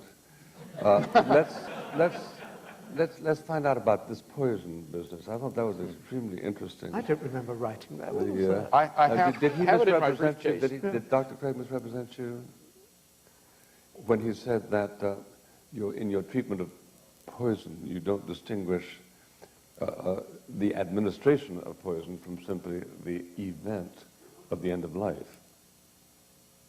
I also don't remember writing this, but if you say I wrote it, Yeah, I have it in my maybe I was briefcase. hallucinating at the time when I wrote it. Well, I think the point was that whether a person dies because someone's administered poison to him or because the body just forms its own poison because it's ill and dies, Yeah. that you said there's no moral distinction. But that is clearly transgressing the bounds of science. that's Science nonsense. could prove that there... But those are your words. Well, so you say, but I think they're nonsense now. Oh, well, all right. I do I mean, too. if it's what I wrote, then I think it's nonsense. All right, They're all right. obviously taken out of context. Have we concluded that one? I guess. Okay, well, then let's broaden it a little bit and get on the question of whether, defend this proposition, Dr. Craig. You said that in order to believe in moral absolutes, you have to believe in God. Why is that true? Kant, for instance, did not. Well, we agree on this point, that if there is no God, then there is no objective moral values, because moral values are just the socio-biological spin-off of cultural and biological evolution. But my argument is... Well, Kant, of course, Immanuel Kant argued that there is an autonomy of ethics, that ratiocination can actually parse. Now, Yes, though that's not an issue the- that divides us No, here tonight, it's so I think we should stick to... It's really the origin of ethics, and in my view, No, it's not the origin, though, Dr. Atkins. It's their objectivity that's in question. I could admit that this is how our beliefs originate, but then that's the genetic fallacy again. If you say, because our beliefs originate in this way, that therefore the beliefs are false, that's simply a fallacious form of argumentation. And I would say there's no more reason to deny that there is an objective realm of moral values than the objective realm of physical objects. And any argument you could give me to be skeptical about the objectivity of moral values, I could give a parallel argument why we should be skeptical about our sensory intuitions and doubt that there is an external But it world. comes back down to whether you will accept a simpler explanation or whether you insist upon there being a more complex explanation. That's no, I all think it you're comes down to. misusing that criterion. It comes down to management that. says we have to quit, sorry. It comes down to that at every stage of your argument. So we figured out the rational reasons why Romeo fell for Juliet? Yes, I think you can. I think you can begin to understand why one person might fall in love with another. Thank you very much. And now we're going to hear some closing comments before the questions from the floor, beginning with Dr. Craig for 7 minutes, and then Dr. Atkins for 7 minutes. In my closing statement, I would like to draw together the threads of this debate and summarize the arguments that have been presented. The question facing us tonight was, what was the evidence for and against the existence of God? And I think it's been very evident in tonight's debate that Dr. Atkins, by his own admission, has been unable to shoulder his share of the burden of proof in providing any argument, any evidence against the existence of God. He's only been able to argue that the God postulate is unnecessary or that my arguments do not prove God. But remember, as Professor Nielsen stated, the failure of an argument to prove a conclusion doesn't show that that conclusion is false. So even if all my arguments fail, at best we're left with agnosticism. And we have not heard any evidence tonight that God does not exist. Now, what about the arguments I gave that God does exist? Well, I think that these arguments still stand. First, the argument from the origin of the universe. We saw that Dr. Atkins agrees that whatever begins to exist has a cause. Secondly, the universe began to exist. He agrees. He doesn't agree that the universe has a cause, however, because he doesn't think that the universe exists. He thinks there is nothing. And I pointed out why this is fallacious. First of all, it is fallacious because even though you have a balance of positive and negative energy, that doesn't mean that there is therefore no energy. If you have a jar of electrons with negative charge and a jar of positrons with positive charge and they exactly cancel out, does that therefore mean there is no energy? Well, obviously not. There is still something. Secondly, I quoted Christopher Isham to point out that even if there is no material cause of the origin of the universe, you still need to have a productive cause to bring the positive and negative energy into being, and he doesn't deny the point. Thirdly, I argued that if Dr. Atkins really is saying that nothing exists, then this is self-evidently absurd, because I at least exist, and that's undeniable. If he backs off and says, however, no, there is something now, then the argument comes into play that if there is something, that whatever begins to exist therefore has a cause. There must be a transcendent cause of the universe. And I argue that this cause must be timeless, changeless, immaterial, and personal. None of those arguments were ever attacked tonight. So I don't think that Dr. Atkins has succeeded in proving that God does not, or rather that my arguments fail to show that God exists. On the contrary, all he's offered is a self-contradictory alternative, metaphysical mumbo-jumbo about mathematical points coming into existence and bringing space and time into being, an account which simply cannot be true. Secondly, what about the complex order in the universe? I argued, number one, that the fine-tuning of the initial conditions is due to either law, chance, or design. Secondly, I argued that it's not due to law or chance. I pointed out that his reasoning to try to show it could be by chance was simply based on an incorrect analogy concerning the lottery. He didn't deny the point. I gave 4 reasons why the God hypothesis is superior to the many worlds hypothesis. He didn't offer any refutation of any of those. And finally, I argued that there is no theory of everything that would show that in addition to natural laws, that these initial conditions and quantities are physically necessary. So that the design hypothesis is really the only explanation that seems to be tenable. There is an intelligent designer of the world. Thirdly, I argued that the presence of objective moral values points to God. We agreed that if God does not exist, then objective moral values do not exist. But I argued, secondly, that it's evident that there are objective moral values. Remember John Healy's statement about torture, government-sanctioned murder, what the Nazis did in the Holocaust, ethnic cleansing in Bosnia, the killing fields of Cambodia. It seems to me that it is evident that there is really right and wrong. And if that is true, and if you agree with that point with me tonight, then you will agree with me that therefore God exists. Fourth, as to the life, death, and resurrection of Jesus, Dr. Atkins simply said that we shouldn't believe the messenger. We should always disbelieve the messenger rather than believe the miracle. And it seems to me that this is simply an incorrect and fallacious argument. The hypothesis that God raised Jesus from the dead is not improbable. What is improbable is that Jesus rose naturally from the dead. And I would agree with him that any hypothesis is more probable than that. Conspiracy, illusion, lying, anything is more probable than that the cells of Jesus' body all spontaneously came back to life again. But that's not the hypothesis. The hypothesis is that God raised Jesus from the dead. And I don't think he's shown that that is improbable. Indeed, given the specific evidence agreed to by the majority of New Testament historians, I think that it is quite probable that, in fact, Jesus rose from the dead. R.T. France, who is a New Testament scholar at Oxford, makes the following point. He says, ancient historians, Greco-Roman historians, have sometimes commented that the degree of skepticism with which New Testament scholars approached their sources is far greater than would be thought justified in any other branch of ancient history. So that when you look at these New Testament historians, they are extremely skeptical about their sources, and yet they have been compelled to agree to the empty tomb, the resurrection appearances, and the origin of the disciples' faith. And I know of no plausible naturalistic explanations for those facts. Finally, number 5, the immediate experience of God. Dr. Atkins says, well, this is just a self-delusion. Well, I invite him to prove this. Will he appeal to Freudian psychology? This is clearly jaded and out of date. What will he do to prove that it's delusory? Until he can give me some reason to think God doesn't exist, Why should I think my experience of God is delusory? In fact, I myself wasn't raised in a church-going home or in a Christian family. But as a teenager, I began to ask the big questions in life about the meaning of my existence, the purpose of life. And in the search for answers, I began to read the New Testament.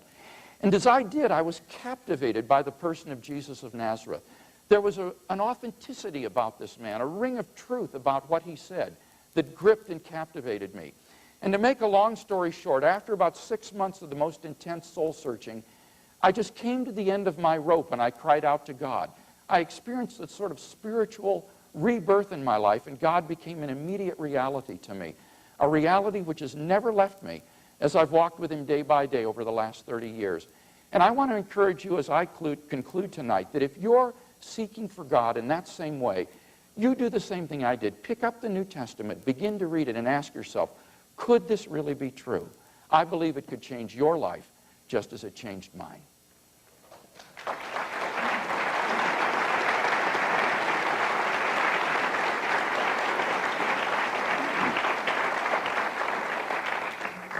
Dr. Atkins.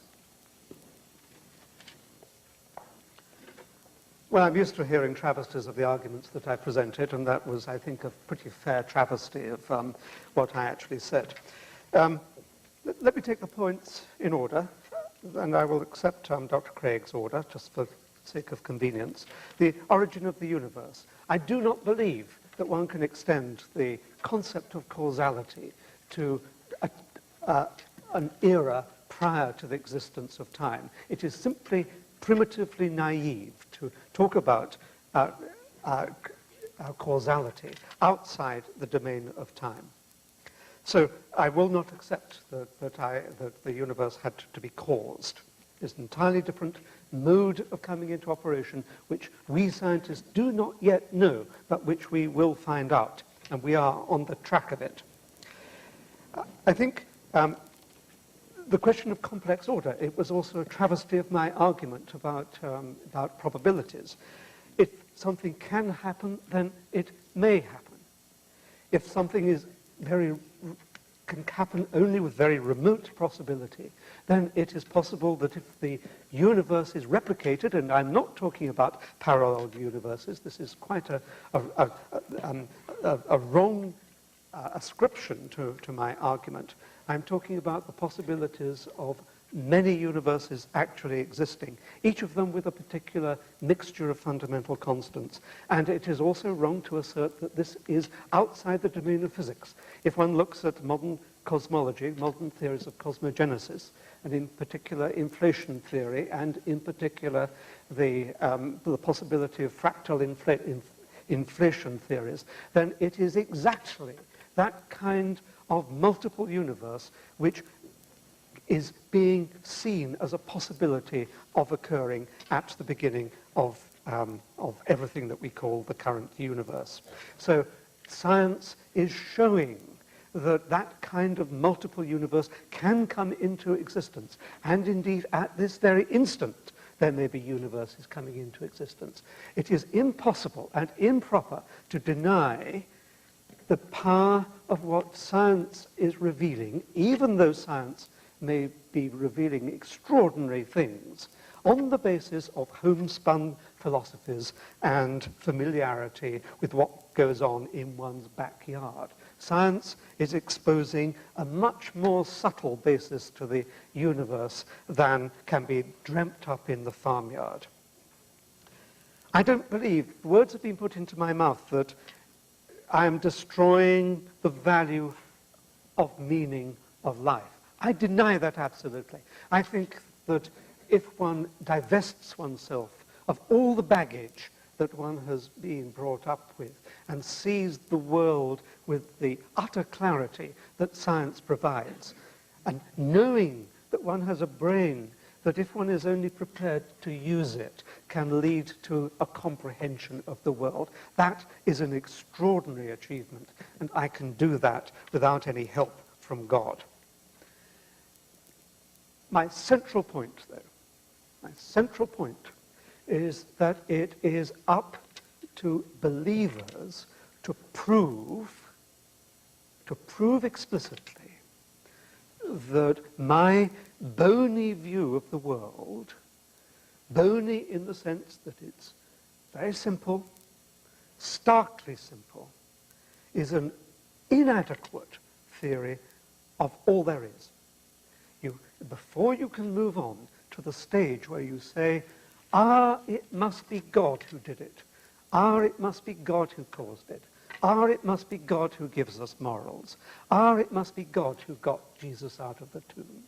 What you have to do is to prove beyond any doubt that the simple view that all this can happen through the agency of physical law, you have to prove that that is inadequate. I have not heard that tonight. All I have heard is the assertion that God is there doing it. And I think that that is a dereliction of the power of human comprehension and an abnegation of the human intellect.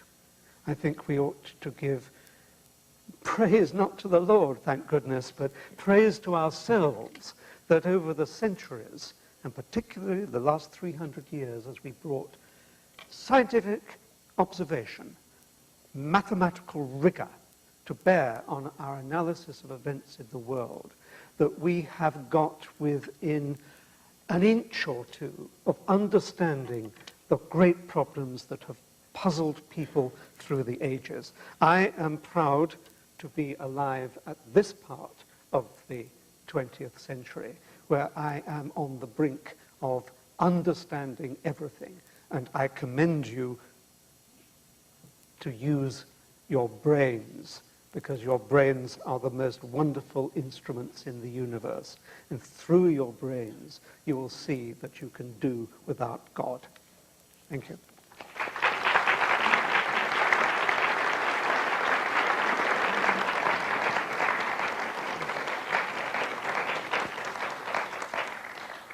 Ladies and gentlemen, we're now going to have questions from the floor.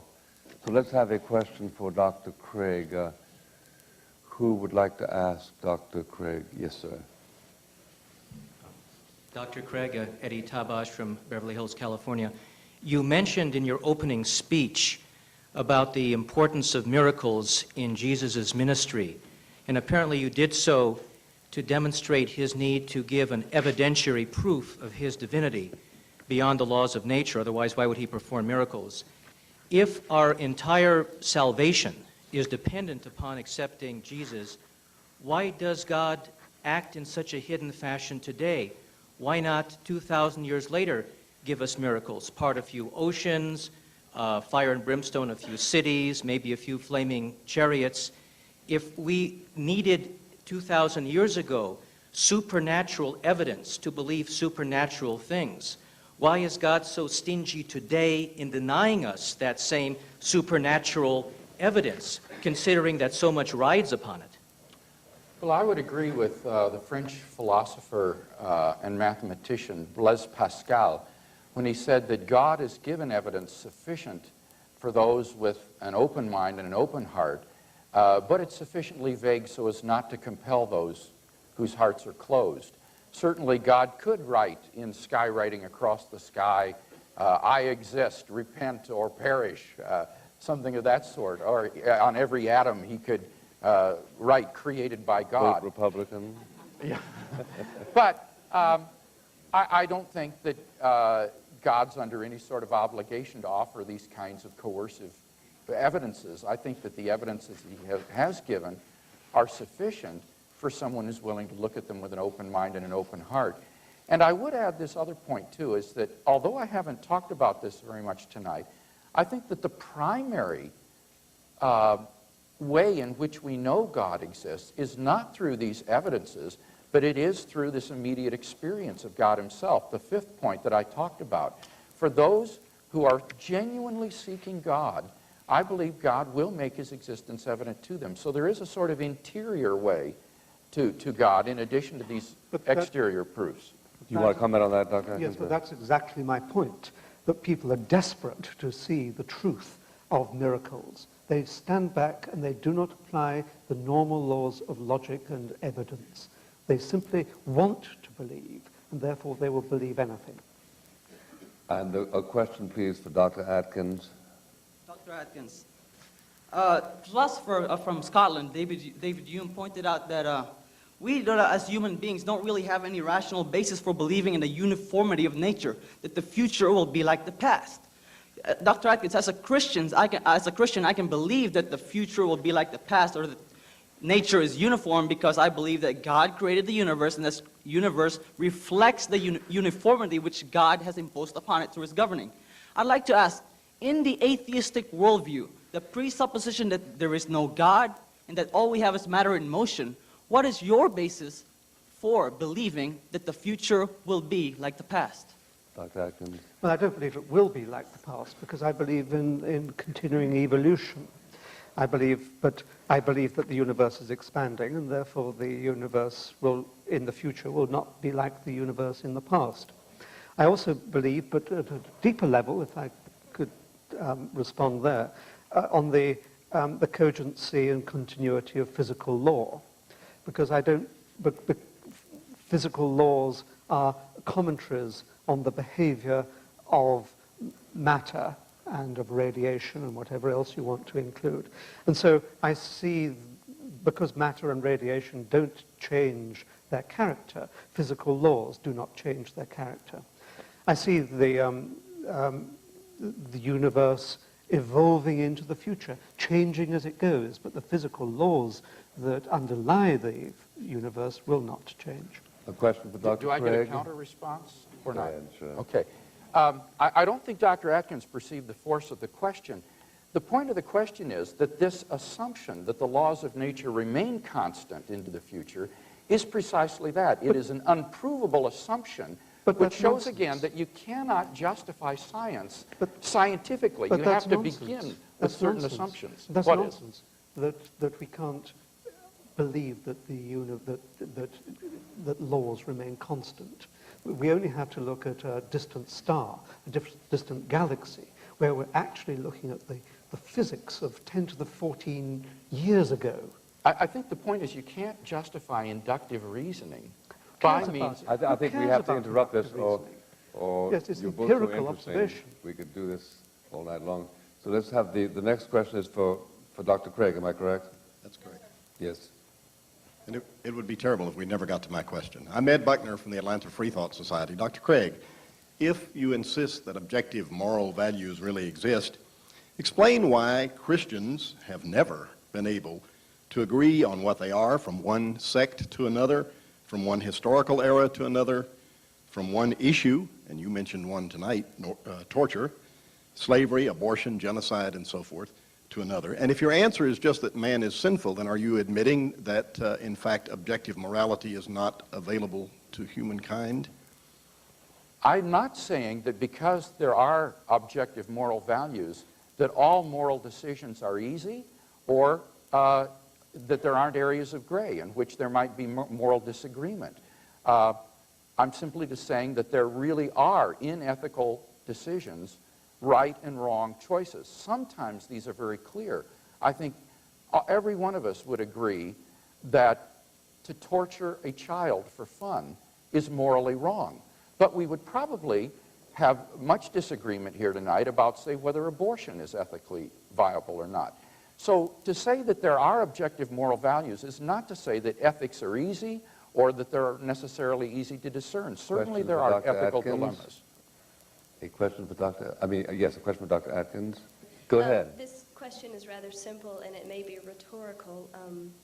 How can we, as an integral part of this universe, or rather a product of this universe, be objective in this issue as well as any issue? Are you interested in objectivity tonight, Dr. Atkins? Yeah, I'm interested in objectivity. I think it's amazing that science is a route to objectivity. That is its secret. I think religion depends upon subjectivity. Science is a mechanism for achieving objectivity. It stands back from, it's a public procedure, and that's the remarkable difference between it and religion. It's public, it's transnational, it's transcultural, and it's rooted in the logical power of mathematics. So it is And we've seen how far it has brought us in 100 years. Question for Dr. Craig. Yes, hello. When I came tonight, I thought that we were discussing God in general, but it seems to me, Dr. Craig, that you only talked about the God of Christianity. My question is, why are you Christian? There are literally hundreds of gods out there, several of which are mutually exclusive. Like, Christians claim that Jesus is the only way to heaven. Muslims claim that Allah is the only way to paradise. Zoroastrians say the same thing about their religion. Correct. All of these religions, more or less, have just as many devout followers as you, or at one time had. And all of these religions have doctrines similar to the Bible, which can be used to disprove the other doctrines wrong. And also, all of these religions provide quick and easy answers to issues such as the origin of the universe and the afterlife, without using faith as a reason, because all of these religions require faith. Why do you assume that your religion is the only one that's right? Well, I don't assume that Christianity is the only one that's right. I try to give evidence for that. And my evidence would be the person of Jesus of Nazareth. When you look at the personal claims that Jesus of Nazareth made to be the revelation of God the Father, the only revelation of God to mankind, and he authenticated this by his resurrection from the dead, these are historical claims that can be investigated using the ordinary tools of historiography and ancient history. Just and as when they can for Muhammad. Just no, as they can for the Buddha. Oh, not at all. When I did my doctoral work in Germany, I made Islam my side area of expertise that I was examined in. And when you compare, for example, what the Quran has to say about Jesus, it incorporates demonstrably legendary elements into the story that came hundreds of years after the events. The Quran was written down 600 years later by a man who had no first-hand acquaintance at all with the New Testament, compared to documents which are indisputably from the first century, written during the lifetime of the eyewitnesses by the first generation after the events. And I think that there is no doubt that when you assess it by purely objective historical standards, the New Testament documents come out head and shoulders above something like the Quran when it comes to an account of the life of Jesus of Nazareth. So I would just invite you to look at the historical evidence for the resurrection of Jesus and see if this man might not have been telling the truth. I think that he was. But what the Quran says about Muhammad is just as believable as what the New Right. Testament I says. don't deny the facts about Muhammad. A question for Dr. Atkins. Yes, I have a question for Dr. Atkins. Dr. Atkins, at the very beginning of your opening statement, you admitted that the task for the atheist to establish his position as the truth is to explain absolutely everything, everything of the body as well as the spirit, the entirety of the physical universe and our own nature, both inside and out. And you admitted that at this point in time, science can't do that. You have asked us repeatedly throughout the evening to give science a chance. Isn't it true that Christians and other theists are quite willing to let scientists explain what science really can explain, but that we maintain that your position is an irrational faith that somehow human intellect is omniscient, or at least potentially omniscient, and even omnipotent in some respect, and that you have enormous faith in your own mind and your own ability to explain everything, and in science to do that which the vast majority of humankind for its entire history has recognized cannot be explained in such a way. Don't you have much more faith in your science than Christians do or other theists do in their God? No. I think you have more faith in your God than I have in mine. A more vacuous faith, as it were, in your God than I have faith in science. I think that what you have to do is to judge the progress of science over the last 300 years, or if you like, really since it's really been serious science since the turn of the 20th century, the beginning of the 20th century. And you can see the extraordinary progress that has been made. It's made more progress in 100 years than religions have made in 5,000 years. And there's every reason to suppose that it's not yet stopped razor will go on slicing through the fabrics of the heavens and account for everything there is in the world. And the principal point is that it will do it with the prospect of human comprehension that you and I will be able to understand the answers that it comes up with, just as we are understanding what it's currently training us to see as the nature of the world, and moreover, that it will do it this side of the grave.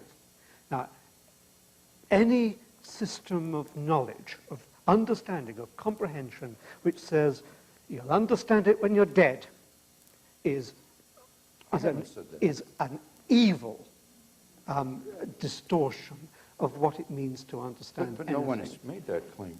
I think it's important tonight to see that this is not a debate between science versus religion.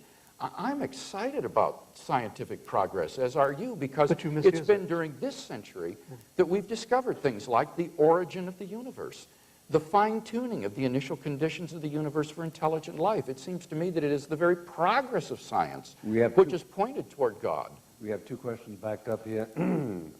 Dr. Craig, I take exception with your first cause leap of reason from the universe has a cause and therefore that cause is God. Where did you make that leap that the cause must be God? There could be a number of things we can't even conceive yet. Okay. I dealt with that in some detail in my first speech because I realized this would be a major issue dividing us tonight. I argued that the origin or the cause of the universe must be uncaused, timeless, changeless, immaterial, personal, and have an unimaginable power. And basically the reasoning behind that is because as the cause of space and time, this being cannot itself be in space and time. It must transcend them, and therefore must be changeless and immaterial, because anything in space and time is changing and physical. That's where Dr. Atkins' scenario, by contrast, is self-contradictory. This dust of mathematical points, which he talks about swirling and forming a universe again and again, and then it dissolves and it reforms and it dissolves. Finally, it holds into this universe. That's explicitly self-contradictory in proposing a time one before minute time. to reply to that, because there's an internet question pending. There's deep questions in 1 minute. Yeah. I think you distort what I'm saying. I mean, it was you who put the words into my mouth. I wrote similar words, but they're much more careful, more sophisticated words than the ones that you were using. Those were direct quotations, Dr. Yes, Atkins. but Okay, we'll go to the question from internet. Who's going to, how do we handle that? Mr. Buckley, this question came in from Perry Robinson in California, and this is directed to Dr. Atkins. Dr. Atkins, you ask us to divest ourselves of preconceptions. Does this include the epistemological preconditions of all rational thought? If so, how then does one proceed? If not, what criteria do you use to determine what preconceptions we should start with? Secondly, how is it possible to be epistemologically neutral? Well, I think one doesn't divest oneself of rational thought. I think that I agree there's a certain foundation on which all these arguments are based. One of them is the existence and power of rational thought. The other is the self-consistency of logic. I think we would probably both agree on that. So those are the substratum of all the arguments that both of us would take part in. A question for Dr. Craig. Your definition of begins to exist, quote unquote, namely that X begins to exist when, quote, X exists at T.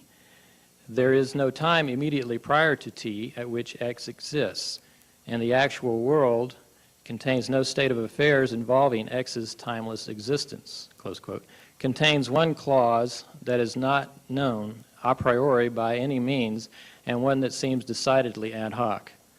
How do you answer those that claim that your use of this definition is unjustified and disingenuous? Boy, Donald, why did you pick that one off all those from the internet? This concerns a philosophical definition of what it means to begin to exist. And the author, or the reader has obviously read something of what I've written on that concept. The reason I would try to justify it is this, is you want to get an intuitive concept of what it means for something to come into existence at some point, but that wouldn't rule out a priori things like time itself having a beginning. So, for example, you couldn't say to begin to exist means to exist at a time t, and that there is a time before t at which this thing doesn't exist. Because then time itself couldn't have a beginning, because there could never be a time before time. So my attempt was to craft a definition which would capture our intuitive idea of something beginning to exist, but wouldn't rule out a priori things like the existence of a timeless being or the existence of a beginning to time itself. But you see, a timeless being is just gobbledygook. It doesn't mean anything at all. Oh, not at all. I don't see any reason to think that this is incoherent. You have to give an argument for that. A On the question for contrary, you Dr. have to give the Atkins. argument for the existence of a timeless being. If you Not claim my that I gave an responsibility. argument for the existence You are of claiming that there is a timeless being. That is a totally meaningless remark, Dr. and it either has to be explained or withdrawn. A question for Dr. Atkins.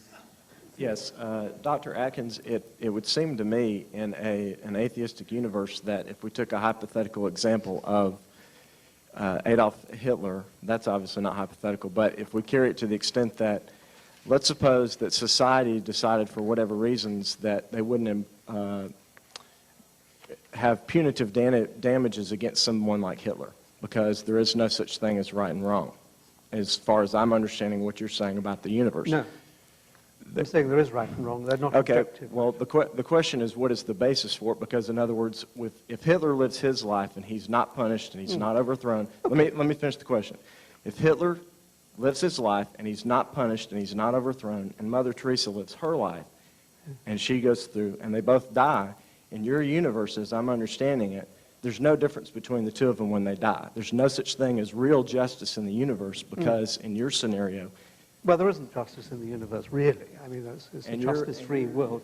But no, I'm not. I think that I, speaking as an atheist, can identify what is probably the springs of my own morality, which is not to intrude upon the aspirations of other people. Now, it seems to me that Hitler did intrude pretty heavily on the aspirations of an awful lot of people. And I also think that Sister Teresa also intruded, not so damagingly, but she's got a lot to answer for, too. Is it objectively morally wrong to kill Jews? Is it objectively morally wrong to kill Jews because they are Semitic? It is wrong because it intrudes on other people's aspirations. And I don't know what the word objective means, because you're trying to trap me. Independently of whether anybody believes in these values or not. That's what I mean by objective. It seems to me, on your view, you simply have to say this is a way that the evolutionary genome of the Homo sapiens species propagates itself, but there's nothing really wrong with killing Jews. Well, I think if you were to turn that into caterpillars and wasps, then they kill each other, and they don't have qualms about it. Right. It's just because we have an intellect that can analyze what is really involved in killing the Jews, and we find it repugnant because it's an intrusion into their liberties, thwarting of their aspirations. It's doing something that we wouldn't want to be done to ourselves. It's all those things. Good and evil is a whole complex of responses and behaviors which we, being conscious beings, can judge the consequences of. Dr. Atkins, Dr. Craig, ladies and gentlemen, excuse me, I've been told to make a few closing remarks because we have to cut out exactly at 3 minutes and 35 seconds. I want to thank the principals very much for their enlightening and impassioned contributions, and to thank you all, and especially you over there who are so annoyed by my partisanship. My role is a little bit difficult here, so what can I say that is consistent with the role of the moderator? Well, I do remember that Mencken was once asked, what if after he died, he all of a sudden found himself in the company of angels? Well, he said, I guess I would say, I was mistaken. Now, I don't know whether it is a part of the faith of atheism to acknowledge the possibility of being mistaken. But I do think that the arguments tonight do strengthen the relative moderation of one position over against another. I think I heard Dr. Atkins say that a belief could not be defended if in fact it failed to prove everything and to make everything understandable. That has not been my understanding of it. In my book, I quote the theologian, the bishop actually, Butler. He was cited once by somebody who said, well, you know, Butler had the only answer you can give in a situation like that, which is that if he had made the universe, things would have been a little bit different. Butler's escape, I find extremely useful, i.e., there is a lot about understanding and about these quarrels which would be more transparent if God, if you had created the universe and faced up to all these quantities. But I do think that I can't go to sleep tonight without giving some vague communication of my own sentiments in the matter. And they are, it seems to me that there is a poetry in the one position that does not require satisfactory answers to all questions. Still, to the extent that we are concerned with the empirical argument, I was much boosted when I read at age 17 the comment 100 years ago by somebody who turned to the young scholar and said, I would rather believe in God than believe that you can deduce Hamlet from the molecular structure of a mutton chop. I find that still a persuasive argument, and I incline towards it. If one wants to say, how possibly can you account for the existence of man in a world created by God, I think of Professor G.D.H. Cole. He missed the train from Oxford to London one day and sat down rather grumpily to wait for the local train because the express train didn't stop in Oxford. A few minutes later, the express train unaccountably did, so he simply opened the door and sat down, and the train took off. And the conductor approached him and said, sir, the train doesn't stop here. He said, I know, and I'm not in it. Thank you, and best of luck to both of you.